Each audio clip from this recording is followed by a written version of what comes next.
In Ferris Bueller's Day Off, several romances blossomed behind the scenes. One of the most popular relationships to come out of the movie was between Jennifer Grey and Matthew Broderick.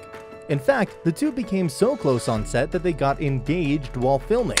A year later, though, Matthew and Jennifer were involved in a crash that changed the course of their entire lives. Jennifer Grey and Matthew Broderick were in a relationship in the mid-80s, during the height of their stardom. He was just this genius, smart, funny, cute. I don't know, there was just something so Jewish in New York about him that I just felt like, when you read a little bit more about my family, it felt like home. The couple were two of Hollywood's most famous faces, starring together in the hit teen comedy Ferris Bueller's Day Off. "It started when we made the film," said Grey. "It was tricky because it was a secret. No one knew. When the camera stopped rolling, they were madly in love.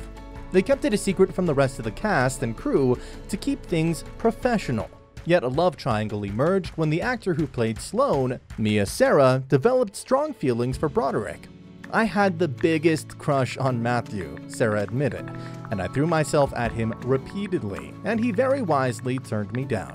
I think I was pretty annoying, frankly. Yeah, it was a tough life back when I was 23 or whatever," Matthew joked. "Beautiful girls throwing themselves at me. Mia Sara was absolutely lovely and gorgeous. I don't think I wisely rejected her, but I was getting involved with Jennifer at the time, so I couldn't figure out how to share myself. I couldn't double up, you know?"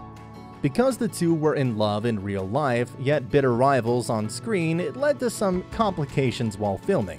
According to Grey, there were scenes she had to shoot where she couldn't stop laughing. The Brat Pack memoir titled "You Couldn't Ignore Me If You Tried" best describes the incident.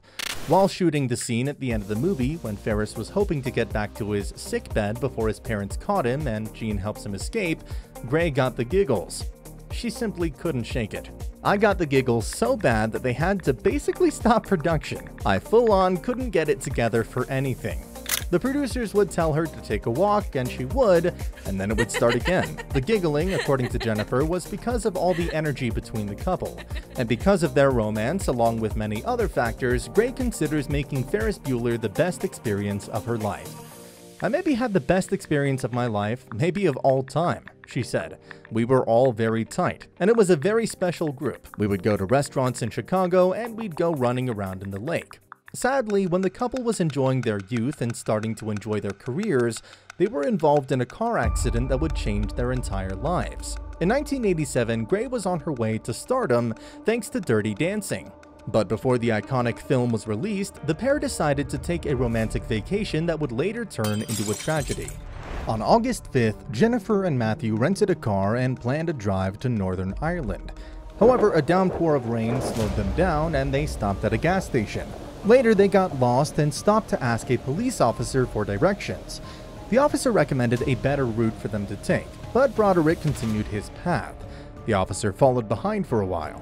80 miles west of Belfast, they collided head-on with another car driven by a woman named Anna Gallagher. She was driving with her mother, Margaret. Both women were pronounced dead on arrival at the hospital. Ken Ramsey, a local fireman on the scene, said the car had to be cut down the side to give Broderick first aid. Ramsey recalled the actor kept repeating, "Did I hurt them? Did I hurt them?" And while the actor suffered from a badly broken leg and facial lacerations, resulting in a 4-week hospital stay in Belfast, Grey only obtained minor injuries. So I was the only one who everyone was looking to me for that what happened, and I didn't have the answer. I was putting a cassette in the cassette player at the time, and I heard the scream and I looked up. After the crash, the actor was charged with causing death by dangerous driving and faced with up to 5 years behind bars. However, he was later convicted of a lesser charge of careless driving and fined $175, which Anna and Margaret's family called a travesty of justice. Many in Ireland were upset that Broderick got off by paying a fine, and that he returned to the United States when he paid bail of $4,075. He was not charged with vehicular manslaughter and left only a note saying he was sorry.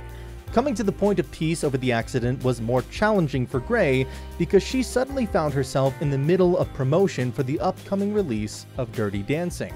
The actress took a much more personal approach to come to terms with what had happened. She didn't speak about the situation publicly until many years later. She also experienced a great physical pain from the accident and had to undergo a period of recovery.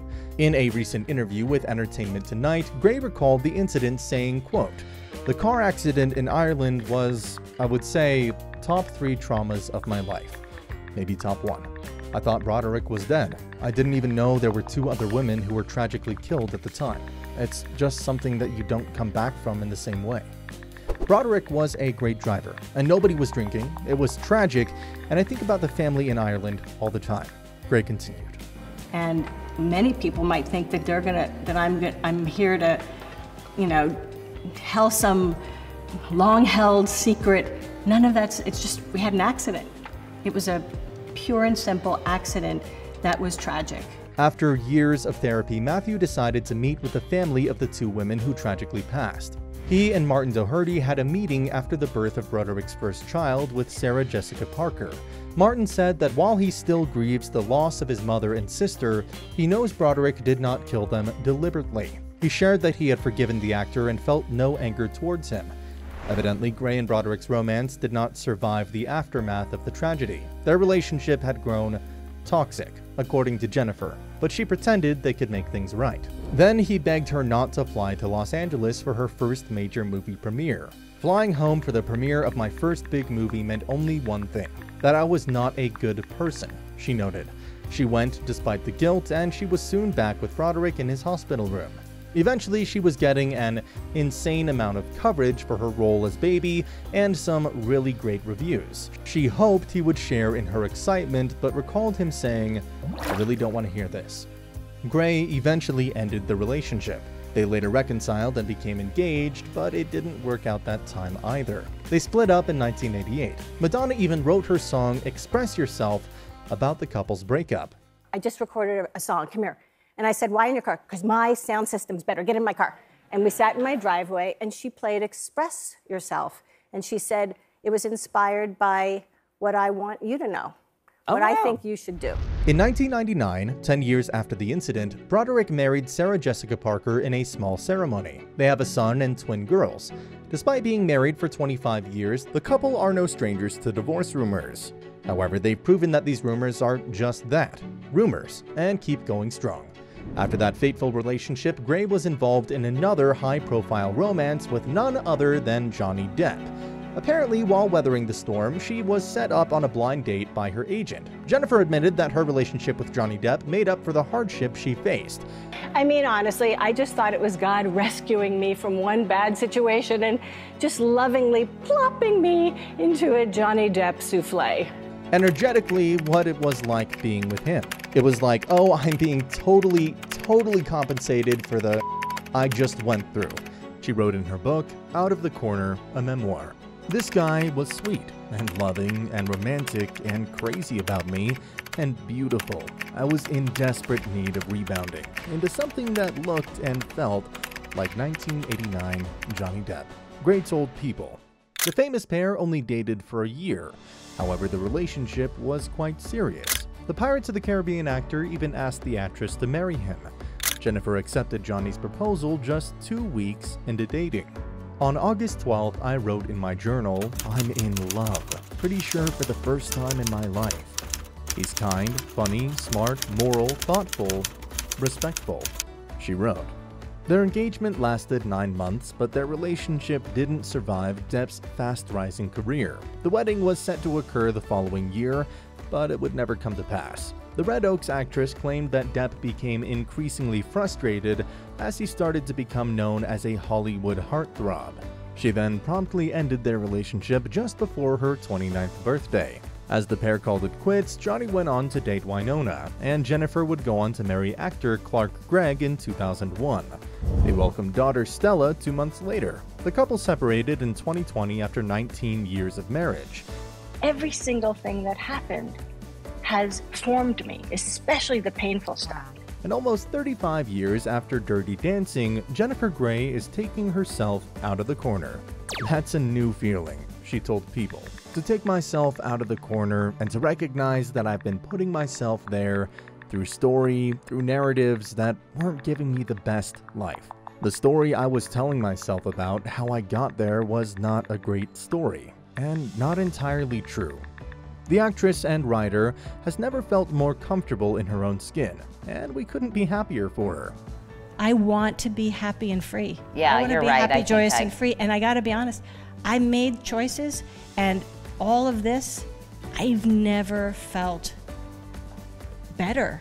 Could a reconciliation with Johnny be possible? Hey, stranger things have happened. That's all we have for you today, Juicers. As always, thanks for choosing us, spread the word, and don't forget to subscribe and click that notification bell for more celebrity love stories. Be well and be kind.